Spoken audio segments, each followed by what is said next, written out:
राज्यातील तुकडाबंदी तुकडेजोड कायदा रद्द करण्याची शिफारस उमाकांत दांगट समितीने सरकारला केली आहे। नकाशा आणि रेकॉर्डवरील जमिनीचं क्षेत्र जुळत नाही आणि त्यामुळे जमिनीची पुनर्मोजणी करणं गरजेचं आहे असं या समितीचं म्हणणं आहे। महसूल कायद्यांमध्ये वेळेनुसार बदल करण्यासाठी माजी सनदी अधिकारी उमाकांत दांगट यांच्या अध्यक्षतेखाली राज्य सरकारने एक समिती नेमली असल्याचं देखील आपल्याला बघायला मिळतं।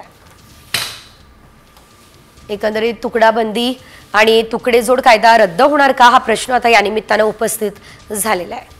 तर बॉम्बे लँड ऍक्ट मध्ये दर 30 वर्षांनी जमिनींची पुनर्मोजणीची गरज आहे, पण 1910 नंतर जमिनींची मोजणी झालेली नाही आहे। राज्यात जमिनींचे तुकडे पाडून अथवा कुटुंबात जमिनींचं वाटप होतं।